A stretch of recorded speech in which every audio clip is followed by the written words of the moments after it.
li waral ndaje mi mooy ñu jël décision yooyu nga xamante ni ay li ñu tuddee organes locaux mooy élus locaux yi ñoom ñu ko appliqué ñu xool réew mu nekk fan la ci toll ngir ñu mën koo saytu ba pare jéem a xool pays bu nekk lan la mën a indil moroomam ngir nga mën cee jaaree gën a suqaliku gën a wax ni fii ñii nii la ñu doxalee woon ñii nee la ñu doxalee woon ci li nga xamante ni mooy li juge bi rendre comme décision. Donc ndaje la bu am solo ndax ab ndaje la boo xamante ni bariwul li muy am ndax ci mbind gisuñu ci lu bari moo taxoon ñun ci laboratoire bi ñu nekk ñu ni nañ ko jéem a fexe ngir mën a may suñu mbokk yi nga xamante ni dañoo jógee Afrique jógee am na sax ay intervenants yoo xamante ni en ligne may ba Madagascar ñeneen ñi jógee ba Cameroun ñëw ak yeneen réew ngir mën a ñëw voilà ak Canada ngir mën a ñëw vraiment ku ci nekk indi yi nga xamante ni mooy expérience réew. waa Sénégal nag wax dëgg élève bu baax la ci mbirum décentralisation tey maa ngi nii ci ginnaaw maa ngi ci sama ginnaaw directeur général des élections li muy wane mooy bari na ay réew yoo xamante ni lu ci bari ci décentralisation dañuy ñëw Sénégal tibbee fi tànqee fi yóbbu ko seen réew ngir jéem koo doxal ndax ñun depuis 1872 ñu ngi am décentralisation ak création li ñu tuddee woon 4 communes. ba loolu taxoon na expérience boobu ñu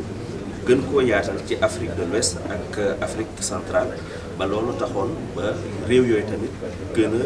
mettre en place li ñu tuddee décentralisation. Donc Sénégal bokk na ci réew yi raw en tout cas ci Afrique francophone en tout cas à part Maghreb peut-être réew yi raw ci mbirum décentralisation. Et dans la gestion de ces responsabilités il peut y avoir des litiges qui naissent et à l'occasion desquels le juge se prononce. Et le contentieux qui est ainsi produit ne semble pas avoir justement retenu l'attention de la doctrine des universitaires. Et donc nous avons voulu justement provoquer une réflexion d'ensemble plan africain pour voir quel est l'état des lieux, quelles sont les dynamiques aujourd'hui qu'on peut imprimer à ces contentieux-là pour arriver à après proposer des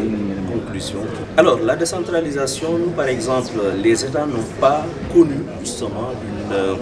évolution uniforme. Le Sénégal fait partie des premiers États à avoir expérimenté la décentralisation depuis le 19e siècle avec la création des 4 communes. C'est par la suite que cette expérience avec d'autres ont permis d'être élargie un peu justement partout en Afrique.